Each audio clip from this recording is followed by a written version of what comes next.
నమస్తే, welcome to VS99 news. ముందుగా headlines చూద్దాం. తన స్వలాభాల కోసం పవన్ కళ్యాణ్ టీడీపీ డైరెక్షన్లో నడుస్తున్నారు.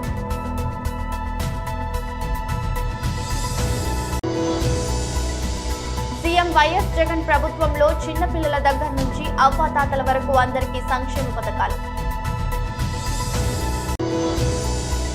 రామ్ గోపాల్ వర్మపై చర్యలు తీసుకోవాలంటూ మహిళా కమిషన్ కు ఫిర్యాదు చేసిన బర్రెలక్క.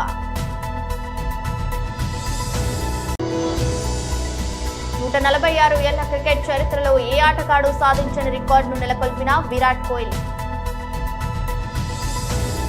తన స్వలాభాల కోసమే పవన్ కళ్యాణ్ టీడీపీ డైరెక్షన్ లో నడుస్తున్నాడు. బాబు పడేసే చిల్లరకు కక్కుర్తి పడడం పవన్ కళ్యాణ్ ప్యాకేజీ పాలిటిక్స్ కు నిదర్శనం. మీరు నన్ను కాన్స్టెంట్ గా నా నిర్ణయాలు సందేహిస్తూ ఉంటే సంతోషంగా వాళ్ళందరూ కూడా వైసీపీకి వెళ్ళిపోవచ్చు. పార్టీ నుంచి వెళ్ళిపోవడం సమస్య కాదు. మేము ప్రజారాజ్యం కాంగ్రెస్ నుంచి ప్రజారాజ్యంకి వచ్చాం, ప్రజారాజ్యం నుంచి జనసేనకు వచ్చాం, జనసేన టీడీపీ అలయన్స్లో మళ్ళీ ఆ జెండాలు మోచాం, అక్కడి నుంచి మళ్ళీ జనసేన జెండా పెట్టుకున్నాం. ఇప్పుడు మరలా వేరే పార్టీకి పోండి, మీకు ఇష్టమైతే ఉండండి, లేకపోతే వెళ్ళిపోండి అంటే మేము ఎక్కడికి వెళ్ళాలి, ఎందుకు వెళ్ళాలి అసలు? ఇక మీదటి జనసేన గురించి ఎవరు మాట్లాడినా, జనసేన టీడీపీ అలయన్స్ గురించి మన వాళ్ళు ఏ స్థాయిలో, అది మనకి చిన్నపాటి కార్యకర్తలు కావచ్చు, ఎవరైనా కావచ్చు, వాళ్ళు ఎవరు మాట్లాడినా నేను వారిని మీరందరూ నిర్ణయం తీసుకోండి, వైసీపీ కోవర్ట్స్గానే చూద్దాం వాళ్ళందరినీ. ఏమంటున్నానంటే అసలు పవన్ కళ్యాణే పెద్ద టీడీపీకి జీతగాడు, కోవర్ట్ కూడా కాదు. కోవర్ట్ అంటే దానికి ఒక విలువన్న ఉంది. ఈయన ఒక జీతగాడు అనమాట. ఈయన వైఖరి మొత్తం కూడా టీడీపీకి అనుసంధానంగా నడుస్తున్నాడు తప్ప ఆయన నమ్మి వచ్చిన ప్రజల కోసం ఇంతవరకు ఏమీ చేసిన దాఖలాలు కూడా లేవు. నేను ఆ టీడీపీతో పొత్తుని నాకు నచ్చడం లేదు, నేను దాన్ని జీర్ణించుకోలేకపోతున్నా. ఆయనే చెప్పారు ఏమని, లోకేష్ గారు, చంద్రబాబు నాయుడు గారు చాలా అవినీతి పరులు, ఇసుక దోపిడీ చేశారు, చింతమనేని ప్రభాకర్ ఒక ఎంఆర్ఓను కొట్టాడు అని దూషించి తిట్టి, నా తల్లిని దూషించారు, నా అన్నను దూషించారు, మా అమ్మను దూషించారు, మా అన్న బిడ్డను దూషించారు, మీడియా సమావేశాలు పెట్టి మమ్మల్ని తిడుతూ కూర్చున్నారు, బాలకృష్ణ గారు అలగా జనం అన్నారు అని చెప్పి ఆ రోజు చెప్పి ఈ రోజున టీడీపీతో పొత్తు పెట్టుకోవడం గల కారణం ఏంటి? ఆ రోజు 2019కి ముందు చంద్రబాబు నాయుడు గారు చేసిన అవినీతిని మీరు ఎండగట్టి తెలుగుదేశం పార్టీని రాష్ట్రం నుంచి తరిమి కొడదామని చెప్పిన మీరు ఈ రోజున ప్రతిపక్షంలో ఉన్న చంద్రబాబు నాయుడు గారు హఠాత్తుగా మంచి వాళ్ళు కావడానికి గల కారణం ఏంటి? సీఎం వైఎస్ జగన్ ప్రభుత్వంలో చిన్నపిల్లల దగ్గర నుంచి అవ్వాతాతల వరకు అందరికీ సంక్షేమ పథకాలు అందుతున్నాయి. సీఎం వైఎస్ జగన్ గారి వల్లే కరోనా సమయంలో ప్రజలంతా ఆర్థికంగా ఇబ్బందులు లేకుండా సంతోషంగా ఉండగలిగారు. ఇల్లు లేని ప్రతి ఒక్కరికి ఇల్లు ఇవ్వడం, పూర్తిగా ఏ ఆధారం లేని వాళ్ళకి ఒక ఆధారం కల్పించడం. మామూలుగా చూసుకున్నట్లయితే ఆంధ్రప్రదేశ్ గవర్నమెంట్లో ప్రతి కుటుంబానికి నా అంచనా ప్రకారం 1,00,000 రూపాయలు అంది ఉంటుంది. ఒక చిన్నపిల్లడు అనుకున్నాను, 10th క్లాస్లో చదివే పిల్లలు ఉంటే అమ్మఒడిని ఇస్తున్నారు, ఇంటర్మీడియట్ అయితే విద్యా దీవెని ఇస్తున్నారు. ఈ విధంగా ఒక ముసలోడు ఉంటే అతనికి సంవత్సరానికి పెన్షన్ 30,000 అవుతుంది. ఇవన్నీ లెక్క పెట్టుకుంటే ఒక కుటుంబానికి 1,00,000 రూపాయలు. ఇదివరకైతే ఆడపిల్లలకి టాయిలెట్స్ కూడా ఉండేవి కాదు, చాలా దారుణంగా ఉన్న పరిస్థితులు. 10th క్లాస్ అమ్మాయిలు తోటల్లోకి వెళ్ళి లేకపోతే అక్కడ ఉన్న మళ్ళీ వాళ్ళ ఇంటికి వెళ్ళిపోయి టాయిలెట్ వాళ్ళ ప్రక్రియ పూర్తి చేసుకుని వచ్చే పరిస్థితులు. సో అలాంటిది కాకుండా నాడు నేడులో భాగంగా మంచి టాయిలెట్స్ కట్టడం, తర్వాత స్కూల్ ఇన్ఫ్రాస్ట్రక్చర్ అంతా డెవలప్ చేయడం వల్ల ఏమైందంటే, సో ప్రైవేట్ స్కూల్కి వెళ్ళిన పిల్లలు చాలామంది ఎందుకు ఆ సపోర్ట్స్ ఇక్కడ దొరుకుతున్నాయి కదా, ఇంగ్లీష్లో కూడా మనకి ఎడ్యుకేషన్ అందుతుంది కదా, గవర్నమెంట్ మనకు అందిస్తున్నారు కదా అని ఆలోచన చేసి సో ఎక్కువ మంది ఏం చేశారంటే ప్రైవేట్ స్కూల్ పిల్లలు కూడా గవర్నమెంట్ స్కూల్ జాయిన్ అవ్వడానికి అవకాశం వచ్చింది. అయినప్పటికీ కరోనా టైంలో ఆంధ్రప్రదేశ్లో ప్రజలందరూ సంక్షేమం కలిగి సుఖంగా ఉన్నారంటే మాత్రం జగన్మోహన్ రెడ్డి చేసే పథకాలు మాత్రమే. అది మాత్రం తప్పకుండా చెప్పగలం. అంటే వేరే గవర్నమెంట్ చేయగలదా చేయలేదని దాని గురించి ఆలోచన లేదు. కానీ కరోనా టైంలో ఈయన ఉండడం వల్ల ఏమైందంటే ప్రతి ఒక్కరికి మేలు జరిగింది. ఆ టైంలో కొంతమంది బీసీ ఓసీ ఉమెన్స్కి 18,000 రూపాయలు పెన్షన్ లోన్ ఇచ్చారు. లోన్ ఇవ్వడం వల్ల ఏంటంటే పనులన్నీ ఆగిపోయి 6 నెలలు పూర్తిగా అన్ని తలుపులేసి లోపల కూర్చున్నాం. ఆ టైంలో కూడా వాళ్ళు ఏం చేశారంటే చిన్న చిన్న షాపులు పెట్టుకోవడం, టిఫిన్ షాపులు పెట్టుకోవడం, ఆ విధంగా వాళ్ళ లైఫ్లో ఆ 6 నెలలు కష్టంగా గడవలసింది యాజ్ యూజువల్గా వెళ్ళిపోయిందని. ప్రముఖ సినీ దర్శకుడు రామ్ గోపాల్ వర్మపై ఇటీవల జరిగిన తెలంగాణ అసెంబ్లీ ఎన్నికల్లో పోటీ చేసిన బర్రెలక్క రాష్ట్ర మహిళా కమిషన్ కు ఫిర్యాదు చేశారు. అసలేం జరిగిందంటే, ఊరు పేరు లేని బర్రెలక్క ఫేమస్ అయిందని వర్మ తనదైన శైలిలో కామెంట్ చేశారు. ఈ వ్యాఖ్యలను బర్రెలక్క సీరియస్ గా తీసుకున్నారు. వర్మ వ్యాఖ్యలపై ఆమె తరపు న్యాయవాది రాజేష్ కుమార్ తెలంగాణ మహిళా కమిషన్ కు ఫిర్యాదు చేశారు. ఈ నెల 24న వ్యూహం సినిమా ఆడియో ఫంక్షన్ లో బర్రెలక్క గురించి వర్మ చెబుతూ బర్రెలక్క బర్రెలు కాస్తుంది, బర్రెలు ఆమె మాటలు వింటాయి, అందుకే ఆమెను బర్రెలక్క అంటారు. ఈ వ్యాఖ్యలపై ఆమె మహిళా కమిషన్ కు ఫిర్యాదు చేశారు. వర్మపై చర్యలు తీసుకోవాలని కోరారు. మరోవైపు టీడీపీ అధినేత చంద్రబాబుకు వ్యతిరేకంగా వర్మ తెరకెక్కించిన వ్యూహం సినిమా ఈ రోజు విడుదల కావాల్సిందే. అయితే సినిమాను ఈ రోజు విడుదల చేయవద్దంటూ తెలంగాణ హైకోర్టు ఆదేశాలను జారీ చేసింది. ఈ చిత్రానికి సంబంధించిన సెన్సార్ సర్టిఫికేట్ ను జనవరి 11 వరకు సస్పెండ్ చేయనున్నట్లు తెలిపింది. దాదాపు 146 ఏళ్ల క్రికెట్ చరిత్రలో ఏ ఆటగాడు సాధించిన రికార్డును team India star cricketer Virat Kohli నెలకొల్పాడు. 7 వేర్వేరు క్యాలెండర్ సంవత్సరాల్లో 2000కు పైగా పరుగులు సాధించిన తొలి ఆటగాడిగా విరాట్ నిలిచారు. సెంచరియన్ వేదికగా జరిగిన తొలి టెస్ట్ రెండో ఇన్నింగ్స్ లో 82 బంతుల్లో 76 పరుగులు కొట్టడంతో 2023లో అతడి పరుగులు 2006కి చేరుకున్నాయి. దీంతో క్రికెట్ చరిత్రలో అత్యుత్తమ మైలురాయిని కోహ్లీ అందుకున్నాడు. గతంలో 2012లో 2186 పరుగులు, 2014లో 2286 పరుగులు, 2016లో 2595 పరుగులు, 2017లో 2818 పరుగులు, 2018లో 2735 పరుగులు, 2019లో 2455 చొప్పున పరుగులు సాధించాడు. 18077లో అంతర్జాతీయ క్రికెట్ మొదలవ్వగా అప్పటి నుంచి అధికారిక రికార్డుల ప్రకారం ఏ ఇతర ఆటగాడు ఈ ఘనతను సాధించలేదు. కాగా సెంచురియన్ వేదికగా జరిగిన తొలి టెస్టులో భారత్ ఘోర పరాజయం పాలైంది. ఇన్నింగ్స్ 32 పరుగుల తేడాతో ఓటమిని మూటగట్టుకుంది. తొలి ఇన్నింగ్స్ లో 185 పరుగులతో చెలరేగిన డీన్ ఎల్లర్ దక్షిణాఫ్రికా విజయంలో కీలక పాత్ర పోషించాడు. కగినో రబడా, మార్కో ఎన్ఎస్ బర్గర్ల పేస్ త్రయం మందు భారతీయ బ్యాటర్లు నిలవలేకపోయారు.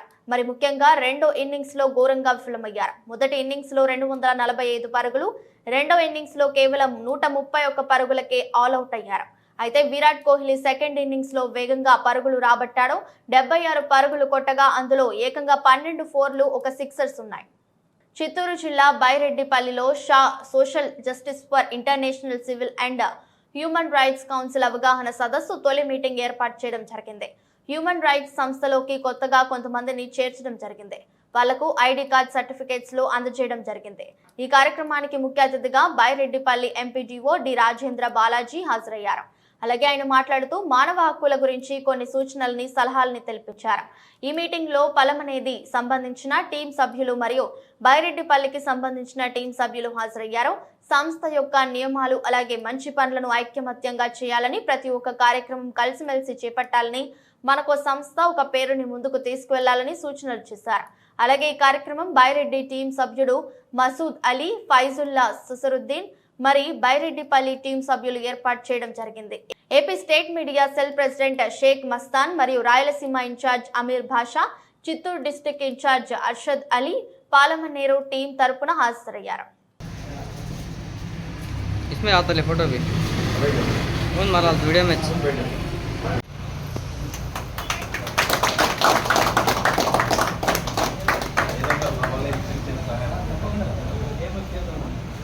सार की तरफ से हम सही नाम ही रख दे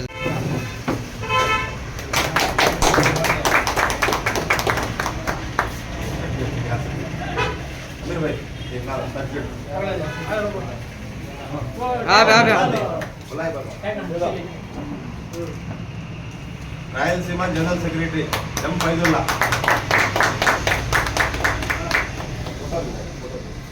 फोटो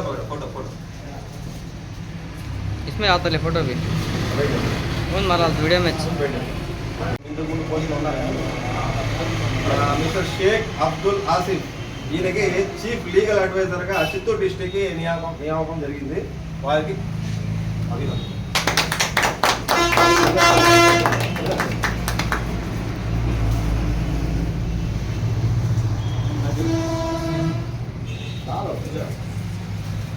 देखो बे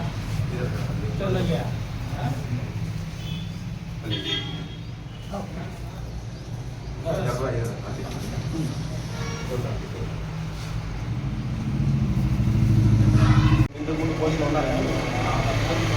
మిస్టర్ షేక్ అబ్దుల్ ఆసిఫ్, ఈయనకి చీఫ్ లీగల్ అడ్వైజర్గా చిత్తూరు డిస్టిక్కి నియామకం జరిగింది. వారికి అభినందనలు.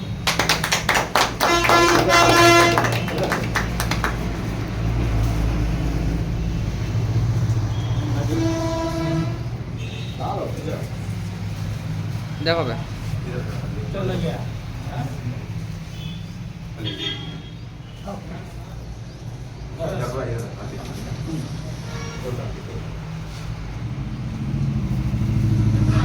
బయలుదేరులో జరిగింది ఫస్ట్ టైం మన షేక్ మస్తాన్ సాబ్ ఆధ్వర్యంలో.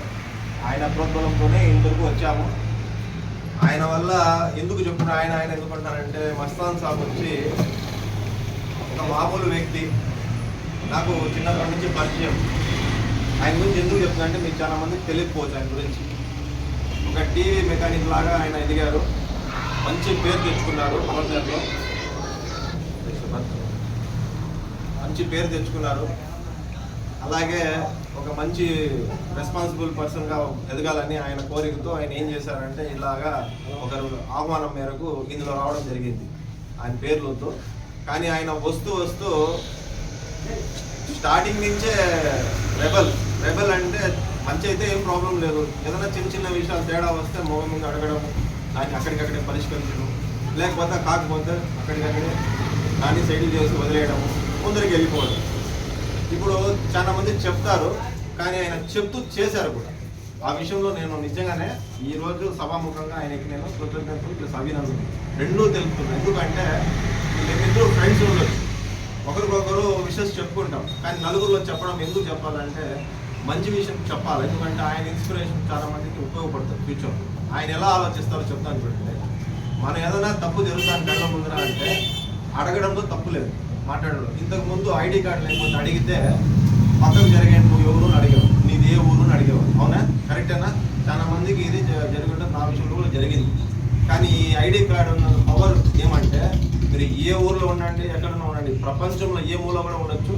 మీరు ఎవరైనా మిమ్మల్ని ప్రశ్నిస్తే ఈ కార్డు చూపిస్తే వాళ్ళు ఏం మాట్లాడరు. ఎందుకంటే మనకి ఆ బాధ్యత ఈ కార్డు ఇస్తారన్నమాట. ఈ కార్డు బయలుదేరులో జరిగింది ఫస్ట్ టైం మన షేక్ మస్తాన్ సాబ్ ఆధ్వర్యంలో. ఆయన ప్రోద్బలంతోనే ఇంతకు వచ్చాము.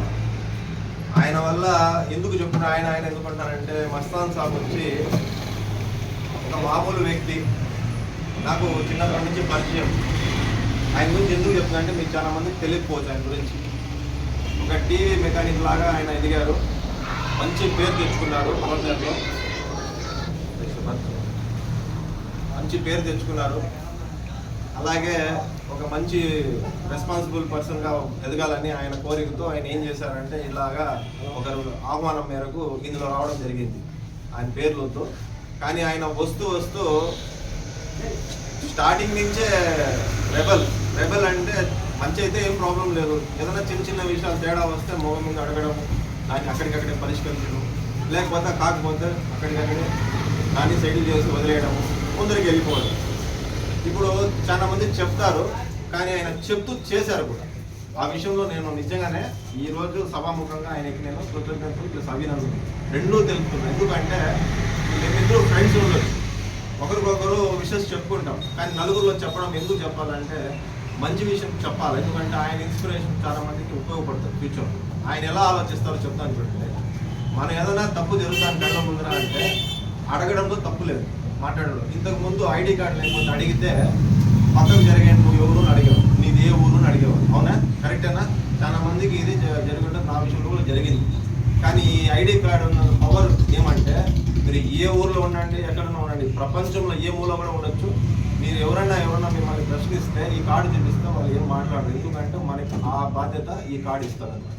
ఈ కార్డు చిత్తూరు జిల్లా గుడిపల్లికి చేరుకున్న టీడీపీ అధినేత చంద్రబాబుకు ఘన స్వాగతం పలికిన తెలుగు తమ్ముళ్లు. చంద్రబాబు కుప్పం పర్యటనకు భారీ బందోబస్తు ఏర్పాటు చేసిన పోలీసులు, చంద్రబాబుకు ఘన స్వాగతం పలికేందుకు భారీగా తరలివచ్చిన ప్రజలు.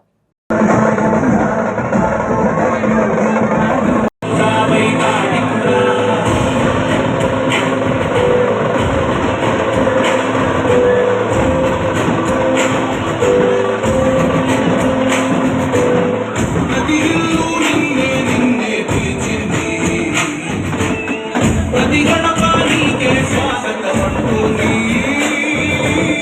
ప్రతి మనసు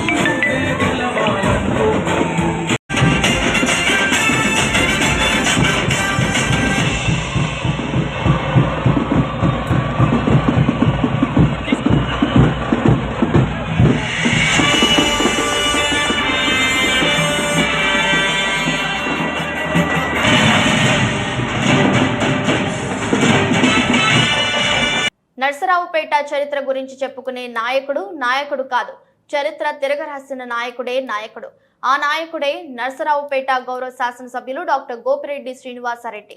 మొన్న 16,000 మెజారిటీతోనూ, నిన్న 32,000 మెజారిటీతోనూ, రేపు 2024 ఎన్నికల్లో 50,000 మెజారిటీతో గెలిపించుకునే హ్యాట్రిక్ కొట్టబోతున్న నాయకుడు నరసరావుపేట శాసనసభ్యులు డాక్టర్ గోపిరెడ్డి శ్రీనివాసరెడ్డి అని నరసరావుపేట నియోజకవర్గం జడ్పీటీసీలు, ఎంపీటీసీలు, వైఎస్ఆర్ కాంగ్రెస్ పార్టీ నాయకులు గురువారం నరసరావుపేట పార్టీ కార్యాలయంలో విలేకరుల సమావేశం నిర్వహించారు. ఈ సందర్భంగా మాట్లాడుతూ నరసరావుపేట నియోజకవర్గంలో 2011 నుండి ఇప్పటి వరకు వైఎస్ఆర్ కాంగ్రెస్ పార్టీని అంటిపెట్టుకుని వైఎస్ఆర్ కాంగ్రెస్ పార్టీ అభివృద్ధికి కృషి చేసిన ఏకైక నాయకుడు డాక్టర్ గోపిరెడ్డి శ్రీనివాసరెడ్డి అని అన్నారు. డాక్టర్ వృత్తిలో ఉంటూ వైఎస్ రాజశేఖర రెడ్డి మరణానంతరం డాక్టర్ గోపిరెడ్డి శ్రీనివాసరెడ్డి రాజకీయాల్లోకి వచ్చారని, వైఎస్ జగన్ వెంట ఉంటూ 2014లో వైఎస్ రాజశేఖర రెడ్డి దీవెనలతో, వైఎస్ జగన్మోహన్ రెడ్డి ఆశీస్సులతో 16,000 మెజారిటీతో గెలుపొందారని అన్నారు. అక్కడి నుండి 2019 ఎన్నికల్లో 32,000 మెజారిటీ గెలుపొందారని, నియోజకవర్గ ప్రజల నమ్మకంతో, అతనిపై ఉన్న మమకారంతో మంచి మెజారిటీ గెలిపించుకున్నారని అన్నారు. 2024 ఎన్నికల్లో 3వసారి హ్యాట్రిక్ కొట్టి వైఎస్ జగన్మోహన్ రెడ్డి గారికి గిఫ్ట్ గా అందిస్తామని తెలిపారు.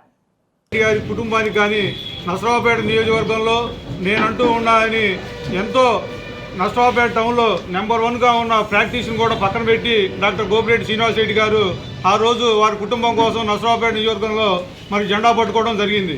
మరి డాక్టర్ గోపిరెడ్డి శ్రీనివాసరెడ్డి గారు 2011 నుంచి నరసరావుపేట నియోజకవర్గంలో మరి పోరాడుతూ 2014లో మరి జగన్మోహన్ రెడ్డి గారి ఆశీస్సులతో మరి 15,000 రూపాయల చిల్లర మెజార్టీతో గెలుపొందారు.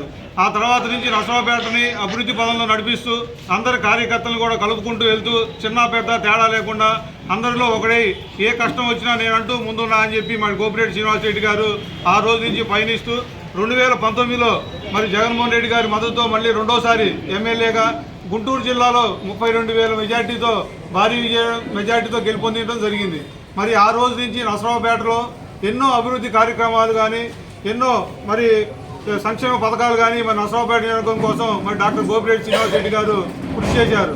మరి దానిలో భాగంగానే మీ అందరికీ తెలుసు, ఆంధ్రప్రదేశ్ని గౌరవ ముఖ్యమంత్రి గారు మరి ప్రత్యేక జిల్లా, కొత్త జిల్లాలు ఏర్పాటు చేసినప్పుడు మన నరసరావుపేటని జిల్లా హెడ్ క్వార్టర్ ప్రకటించడానికి మరి ఏ ఎమ్మెల్యేకి ఆ ఎమ్మెల్యేగా వాళ్ళు మా నియోజకవర్గాన్ని ఎమ్మెల్యే మన హెడ్ క్వార్టర్ చేయాలి అనే దానికి ముందుంటారు. కానీ మన ఎమ్మెల్యే గారు నరసరావుపేట అన్ని ఫెసిలిటీస్ ఉన్నాయి, నరసరావుపేట అభివృద్ధి చెందడానికి ఎక్కువ అవకాశాలు ఉంటాయి కాబట్టి నరసరావుపేట చేయాలని ముఖ్యమంత్రి గారు రిక్వెస్ట్ చేయడం, దానికి అందరు ఎమ్మెల్యేలు కూడా సహకరించి నరసరావుపేటను చేయడం అనేది చాలా చిన్న విషయం కాదు.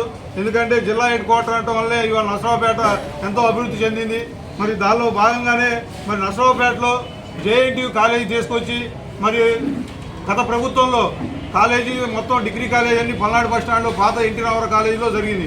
కానీ 2019లో గోపిరెడ్డి శ్రీనివాసరెడ్డి గారు గెలిచాక సుమారు 150 నుంచి 170 కోట్ల రూపాయలు మన బడ్జెట్ శాంక్షన్ చేసి జగన్మోహన్ రెడ్డి గారి ద్వారా ఇవాళ కాకాని దగ్గర బ్రహ్మాండమైన బిల్డింగులు కట్టి పిల్లలకి అన్ని సౌకర్యాలు, హాస్టల్స్ కూడా ఏర్పాటు చేసి ఇవాళ నరసరావుపేటలో జేఎన్టీయూని నెంబర్ 1గా తీర్చిదిద్దారు.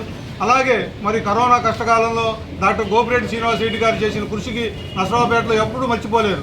ఎందుకంటే చిన్న వాళ్ళు డబ్బులు కట్టలేని వాళ్ళు, పేదవాళ్ళు ఉన్న టైంలో కూడా మరి అందరికి అందుబాటులోకి గవర్నమెంట్ హాస్పిటల్లో మరి హుటాహుటిన దాదాపు 60-70 కోట్లు ఖర్చు పెట్టి దాన్ని అన్ని ఎక్విప్మెంట్ తీసుకొచ్చి డాక్టర్లను తీసుకొచ్చి మరి ఎంతోమంది పేదల కోసం నరసరావుపేటలో మరి కృషి చేశారు. అలాగే అన్నిటికన్నా ముఖ్యమైన విషయం ఏంటంటే నరసరావుపేట టౌన్లో సుమారు అన్ని కులాల వారికి 7,500 మందికి ఇళ్ల పట్టాలు ఇవ్వడం జరిగింది. దానిలో ఏ పార్టీ అని కానీ ఏ కులం మతం ఏమీ చూడకుండా పేదవాళ్ళు అనేవాడు ఎవరు దరఖాస్తు పెట్టుకున్నా కూడా మరి గోపిరెడ్డి శ్రీనివాసరెడ్డి గారు మనకి నరసరావుపేటలో అందరికీ సహాయం చేశారు. మరి అలాంటి గోపిరెడ్డి శ్రీనివాసరెడ్డి గారు నరసరావుపేటని ఎక్కువ అభివృద్ధి చెందుతూ నరసరావుపేట జిల్లా హెడ్ క్వార్టర్ చేయడం కానీ, డిగ్రీ కాలేజీలు కానీ, మరి కేంద్రీయ విద్యాలయాలు కానీ అట్లా ఎన్నో చెప్పుకుంటూ పోతే చాలా అభివృద్ధి చేశారు నరసరావుపేట గోపిరెడ్డి శ్రీనివాసరెడ్డి గారు. అందరినీ కలుపుకొని పోయి చిన్నవాళ్ళు వచ్చినా కూడా ఏదన్నా సమస్య ఉన్నా కూడా మరి భుజం మీద చేసి నేనున్నా అని చెప్పి ధైర్యం చెప్పి మరి గోపిరెడ్డి శ్రీనివాసరెడ్డి గారు మరి నరసరావుపేటలో కార్యకర్తలకు ఎప్పుడు అందుబాటులో 365 రోజులు 24 గంటలు మరి నరసరావుపేట ఎమ్మెల్యే గారు మనందరికీ అందుబాటులో ఉంటారు. మరి అలాగే రేపు రానున్న రోజుల్లో కూడా మరి రేపు 2024లో మరి ఇంకా ఒక 4 నెలలు ఎలక్షన్ రాబోతున్నాయి. దానిలో కూడా నరసరావుపేట గోపిరెడ్డి శ్రీనివాసరెడ్డి గారు 3వసారి ఎమ్మెల్యేగా జగన్మోహన్ రెడ్డి గారి ఆశీస్సులతో మరి సీటు మరి జగన్మోహన్ రెడ్డి గారు మరి గోపిరెడ్డి గారికి ఆల్రెడీ అనౌన్స్ చేశారు. గోపిరెడ్డి గారు శ్రీనివాసరెడ్డి నసరావుపేటలో మరి మూడోసారి కూడా బ్రహ్మాండమైన మెజారిటీతో గెలిచి నసరావుపేట నియోజకవర్గం ఎమ్మెల్యే సీట్ని జగన్మోహన్ రెడ్డి గారికి గిఫ్ట్గా ఇస్తామని, జగన్మోహన్ రెడ్డి గారిని ముఖ్యమంత్రి చేసుకుంటామని చెప్పి ఈ సభాగంగా తెలియజేస్తూ గోపిరెడ్డి శ్రీనివాసరెడ్డి గారికి నసరావుపేట నియోజకవర్గంలోని అన్ని కులాల వారు, అన్ని మతాల వారు అందరూ మరి పూర్తి మద్దతు తెలుపుతూ మరి ఈరోజు ఈ సమావేశం ఏర్పాటు చేయడం జరిగింది. శ్రీకాళహస్తిలో బలిజలకు ఎమ్మెల్యే బియ్యపు మధుసూదన్ రెడ్డి మోసం చేస్తున్నారని శ్రీకాళహస్తి నియోజకవర్గ జనసేన పార్టీ ఇన్ఛార్జ్ వినూత అన్నారు. రానున్న ఎన్నికల్లో ఎలాగైనా గెలవాలని బలిజ ఓట్ల కోసం ఎమ్మెల్యే డ్రామాలు ఆడుతున్నారని అన్నారు. అందరికీ నమస్కారం. శ్రీకాళహస్తిలో బలిజలను, కాపులను మోసం చేస్తున్న వైసీపీ ఎమ్మెల్యే బియ్యపు మధుసూదన్ రెడ్డి మొన్న వంగవీటి రంగా గారి విగ్రహాన్ని ఏ అర్హతతో ఈ ఎమ్మెల్యే ఆవిష్కరించాడో చెప్పాలని సూటిగా ప్రశ్నిస్తున్నా. శ్రీకాళహస్తిలో కాపు భవనం కడతానని 4.5 సంవత్సరం ముందు హడావిడి చేసిన ఈ మధుసూదన్ రెడ్డి కనీసం భవనం కూడా కట్టకుండా బలిజోలని మోసం చేసి మళ్లీ ఎలక్షన్లు వచ్చేస్తున్నాయని మోసం చేసే కార్యక్రమంలో భాగంగా హడావిడి చేస్తూ వంగవీటి రంగా గారి విగ్రహం ఆవిష్కరించాడు. రంగా గారి వర్ధంతి రోజు అందరూ వస్తే ఆయన సొంత డబ్బా కొట్టుకుంటున్నాడు. అసలు ఈ 4 సంవత్సరాల 9 నెలల్లో నువ్వు బలిజలకి ఏమి చేశావో చెప్పకుండా కొంతమంది నీ భజన చేసే వాళ్ళని పిలిపించుకొని హడావిడి చేస్తే నిన్ను నమ్మే పరిస్థితిలో ఈ నియోజకవర్గంలో ఈసారి ఎవ్వరూ లేరు. మధురెడ్డి, రంగా గారి విగ్రహం ఆవిష్కరించాలంటే కాపు పెద్దలను, లేక రంగా గారితో పరిచయం ఉన్న సన్నిహితులను, లేక రంగా గారికి సన్నిహితంగా ఉన్న పెద్దలను, రంగా గారి కొడుకునో పిలిపిస్తారు. కానీ ఏ అర్హత లేని బలిజలను మోసం చేస్తున్న నువ్వు బలిజలని మోసం చేసిన ఎమ్మెల్యే ఓపెన్ చేయడం ఏంటో నాకు అసలు అర్థం కావట్లేదు. ఇదేంటో విచిత్రం. నేను ఒకటే కోరుకుంటున్నా, ఒకటే రిక్వెస్ట్ చేస్తున్నా, ఇప్పటికైనా నా కుటుంబ సభ్యులు, శ్రీకాళహస్తి నియోజకవర్గంలో ఉన్న కుటుంబ సభ్యులందరికీ ఇప్పటికైనా కళ్ళు తెరవమని చెప్పి విజ్ఞప్తి చేస్తున్నా. జై హింద్, మీ వినూత కోట. ఏలూరు జిల్లా కొయ్యలగూడెంలో పోలీసులు దొంగ నోట్ల ముఠాను పట్టుకుని అరెస్టు చేశారు. కొయ్యలగూడెం శివారు ప్రధాన డాబా వద్ద దొంగ నోట్ల ముఠా ఉందని ముందుగా రాబడిన సమాచారం మేరకు పోలీసులు దాడి చేసి 4గురిని అదుపులోకి తీసుకున్నారు. వీరు ద్వారకా తిరుమలకు చెందిన ఒక వ్యక్తిని 3 లక్షలు ఇస్తుంటే 14 లక్షలు నకిలీ నోట్లు ఇస్తానని నమ్మించి మోసం చేయడానికి ప్రయత్నిస్తూ పోలీసులకు దొరికిపోయారు. నిందితుల వద్ద నుండి 500 రూపాయల ముద్ర కలిగిన 13,96,000 రూపాయలు చిల్డ్రన్ కరెన్సీ, ఒక కారు, 4,000 రూపాయలు నగదు స్వాధీనం చేసుకున్నారు. కేసు నమోదు చేసి దర్యాప్తు చేస్తున్నామని, ఈ కేసులో మరికొంతమందిని విచారించవలసి ఉందని పోలీసులు తెలిపారు.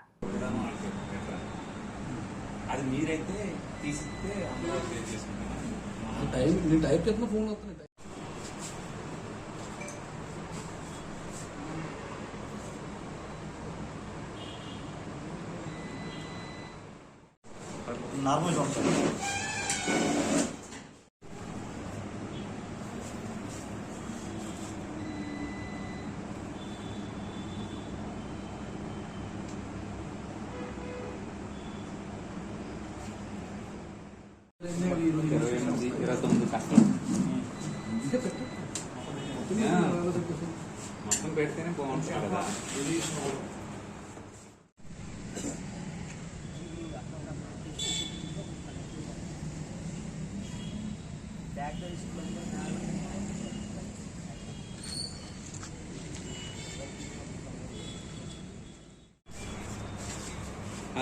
ఇప్పుడే ఇక్కడ ఉన్నామని పెడతాను. పేర్లు ఎక్కడ కదా వ్యక్తులు తీసుకోవడం, పేర్లు అసలు సరే సరే పెడతాను.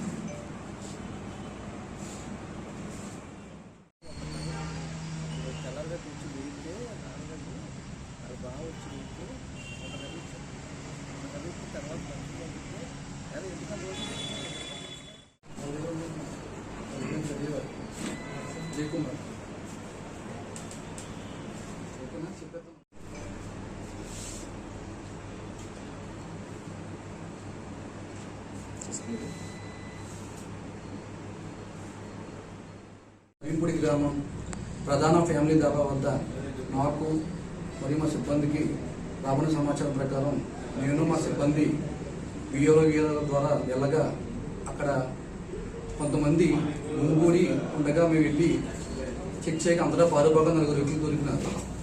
ఆ 4 వ్యక్తులు వాళ్ళు ఇచ్చిన స్టేట్మెంట్ ప్రకారం వాళ్ళు ఒక వ్యక్తిని 3 లక్షల రూపాయలు ఇస్తే 14 లక్షల రూపాయలు నకిలీ నోట్లు ఇస్తానని నమ్మించి ఈరోజు డాబా వద్దకు రమ్మనగా అతను వచ్చే సమయానికి నాకు సమాచారం రావడానికి వెళ్ళి రైడ్ చేయగా వాళ్ళ వద్ద 13,92,000 రూపాయలు టాయ్ కరెన్సీ అనగా చిల్డ్రన్స్ బ్యాంక్ ఆఫ్ ఇండియాని సీజ్ చేయడం జరిగింది. మరియు 8 నోట్లు 500 రూపాయల నోట్లని ఒరిజినల్ నోట్లు సీజ్ చేయడం జరిగింది.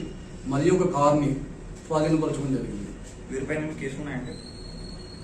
అంతకుముందు గతంలో ఈ నలుగురు పైన కూడా గోపాలపురంలో కేసులు ఉండడం జరిగింది, టీనర్స్పురంలో కేసులు ఉండడం జరిగింది. ఇంకా ఎవరున్నారు సార్ కేసులు? ఇంకెవరున్నారు దర్యాప్తులో? వార్తలు ముగించే ముందు మరోసారి హెడ్లైన్స్. తన సులాభాల కోసం పవన్ కళ్యాణ్ టీడీపీ డైరెక్షన్ లో నడుస్తున్నారు.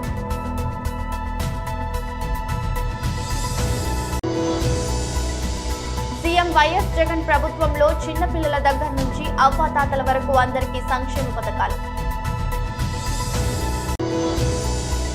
రామ్ గోపాల్ వర్మపై చర్యలు తీసుకోవాలంటూ మహిళా కమిషన్ కు ఫిర్యాదు చేసిన బర్రెలక్క.